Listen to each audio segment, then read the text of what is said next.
बिस्मिल्लाहिर्रहमानिर्रहीम। अस्सलाम वालेकुम स्टूडेंट्स। फर्स्ट ईयर आपके बायोलॉजी के चैप्टर नंबर 8 का लेक्चर नंबर 6 है बेटा, और आपका टॉपिक चल रहा है न्यूट्रिशन इन फंजाई, और इस टॉपिक का आज पार्ट 3 है और ये लास्ट पार्ट है इस टॉपिक का। और आप देख रहे हैं कि जो फंजाई होती हैं वो किस तरह खुराक लेती हैं, आपको पता होना चाहिए बेटा।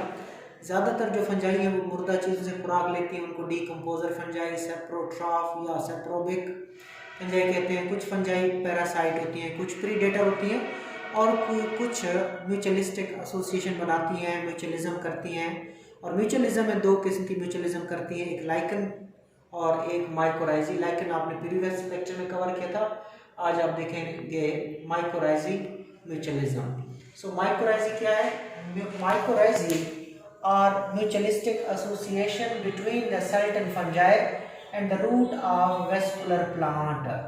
About 95% of all kind of vascular plant. याद रखना, तकरीबन 95% जो वेस्कुलर पौधे होते हैं वो माइकोराइजी का एसोसिएशन बनाते हैं। कितने? 95% तकरीबन वेस्कुलर पौधे जो होते हैं वो माइकोराइजी का म्यूचुअलिस्टिक एसोसिएशन बनाते हैं। तो आपको पता होना चाहिए कि माइकोराइजी किस किस का एसोसिएशन है। सर्टेन फंजाई, ठीक है, कुछ फंजाई, और root of vascular plant. So vascular plant की जो जड़ें होती हैं उनके दरमियान और फंजाई के दरमियान जो म्यूचुअलिस्टिक एसोसिएशन बनता है उसका नाम माइकोराइजी है। फंजाई और रूट ऑफ वेस्कुलर प्लांट के दरमियान म्यूचुअलिस्टिक एसोसिएशन को माइकोराइजी कहते हैं। The fungal hyphae dramatically increase the amount of soil contact and total surface area for absorption and help in direct absorption of phosphorus, zinc, copper and other nutrients from the soil into the root. इसको देखिए बच्चों आप कि क्या क्या एक दूसरे को क्या गिव एंड टेक पॉलिसी करते हैं। फंजाई क्या देती है पौधे को, पौधा क्या देता है फंजाई को। Fungal life dramatically increase the amount of soil contact. Fungi पौधे के लिए एक तो क्या करता है, सॉइल कांटेक्ट बढ़ा देता है, total surface area for absorption बढ़ा देता है, and help in direct absorption of phosphorus, zinc, copper and other nutrient from the soil into the root. ठीक है, सॉइल का कांटेक्ट पौधे का बढ़ जाता है फंजाई की वजह से, टोटल सरफेस एरिया पौधे के लिए अब्जॉर्प्शन का बढ़ जाता है, और फंजाई ये चीजें डायरेक्ट अब्जॉर्ब, पौधा फंजाई की वजह से ये चीजें डायरेक्ट अब्जॉर्ब कर सकता है। ठीक, अब such plant show better growth than those without this association. वो पौधे जो ये ताल्लुक नहीं बनाते उनकी ग्रोथ इतनी अच्छी नहीं होती इनके मुकाबले में। सो माइकोराइजी वाले प्लांट जो होते हैं उनकी ग्रोथ ज्यादा अच्छी होती है। The plant on the other hand supplies organic carbon to the fungal hyphae. अब बदले में फंजाई को क्या मिलती है? ऑर्गेनिक कार्बन मिलती है, यानी कि खुराक मिलती है। क्या मिलती है बच्चों? खुराक मिलती है। बदले में फंजाई कार्बोहाइड्रेट लेता है, फंजाई सुक्रोज लेता है, शुगर लेता है, जिसके अंदर क्या मौजूद होती है? Organic carbon.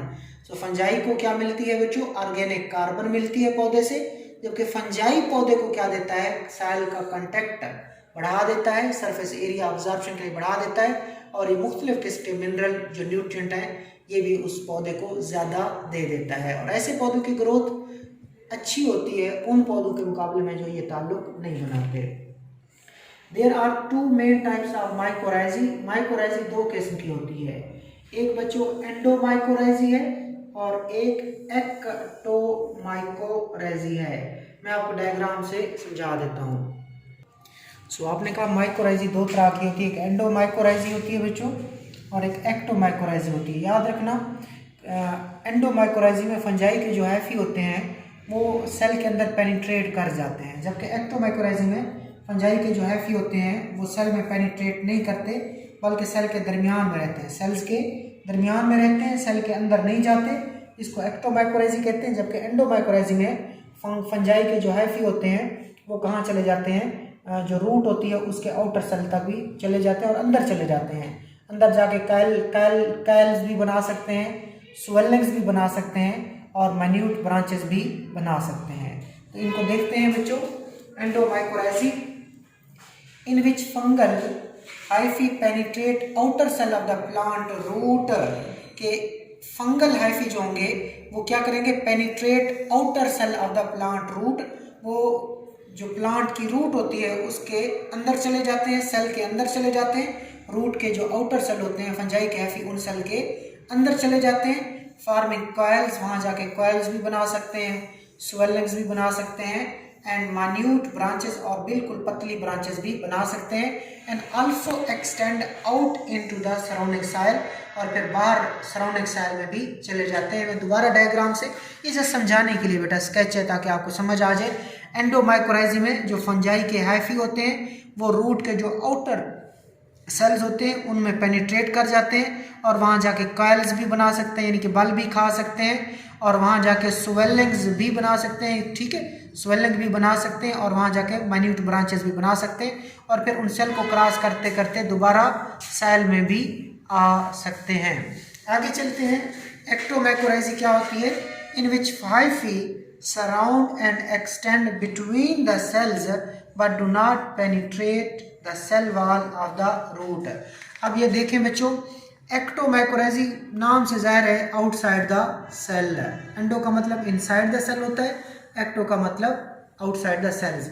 इसमें जो माइकोराइजी फंजाई होती है, जो फंजाई के हाइफी होते हैं, वो सेल वॉल के अंदर नहीं जाते बल्कि दो सेल के दरमियान में एक्सटेंड करते हैं, बस सेल के अंदर हाइफी नहीं जाते, इसलिए इसको कहते हैं एक्टोमाइकोराइजी। आगे चलते हैं।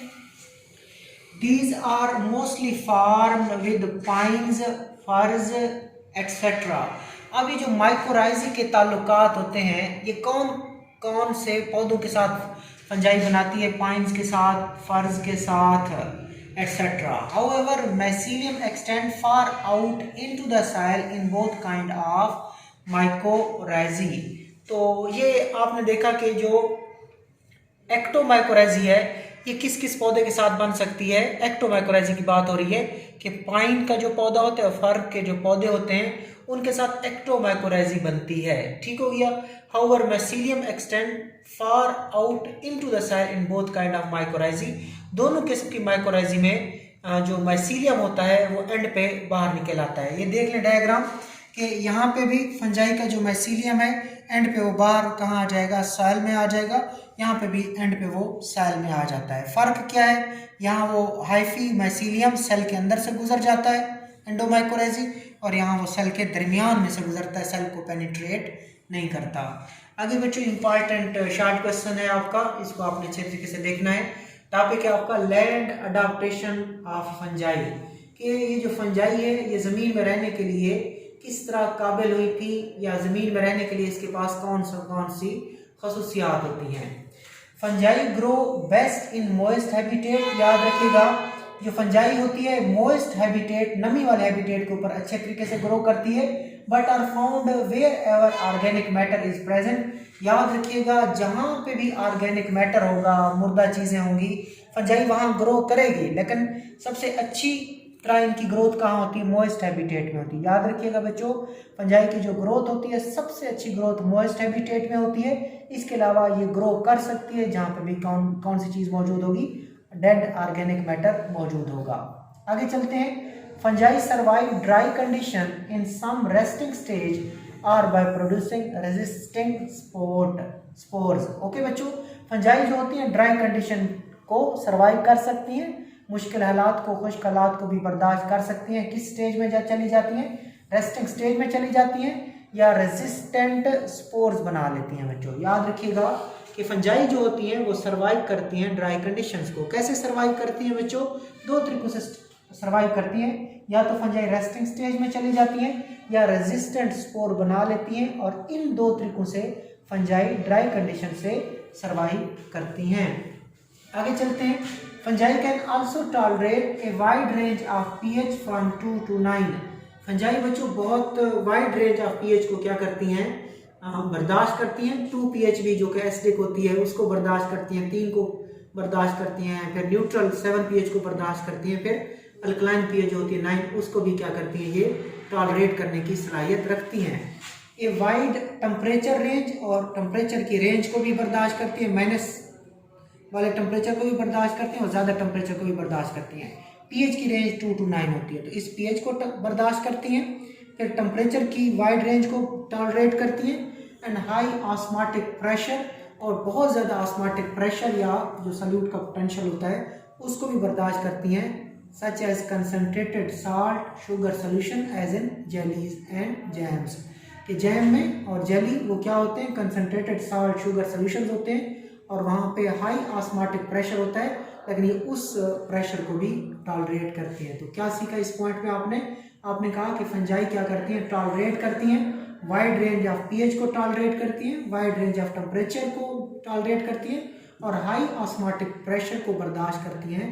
जो कहाँ होता है हाई ऑस्मोटिक प्रेशर जो होता है वो कंसनट्रेटेड साल्ट और शुगर के सोल्यूशन में होता है, such as jams and jellies. आगे चलते हैं। These feature also help them in their survival on the land. ये वो खसूसियात हैं जो मदद देती हैं फंजाई को कि वो ज़मीन के ऊपर सर्वाइव कर सके। Fungi store surplus food usually as lipid droplet और ग्लाइकोजन इन द माइसीलियम। ये बच्चों आपका एमसीक्यूज है कि फंजाई क्या करती है, स्टोर करती है सरप्लस खुराक। सरप्लस बोलते हैं ज़ायद इजाफी खुराक, जो एडिशनल, ठीक है बच्चा, फंजाई जो होती है उसके पास जो सरप्लस फूड होती है, एडिशनल फूड होती है, इजाफी फूड होती है, वो उसको स्टोर कर लेती है। किसकी शक्ल में, एमसीक्यूज है, लिपिड ड्रॉपलेट की शक्ल में स्टोर करती है ज़्यादातर, या ग्लाइकोजन की शक्ल में स्टोर कर लेती है अपने माइसीलियम के अंदर, अपनी बॉडी के अंदर। ये बच्चों आज आपका टॉपिक था न्यूट्रिशन इन फंजाई और इस टॉपिक को आपने कवर किया। अल्लाह हाफिज़।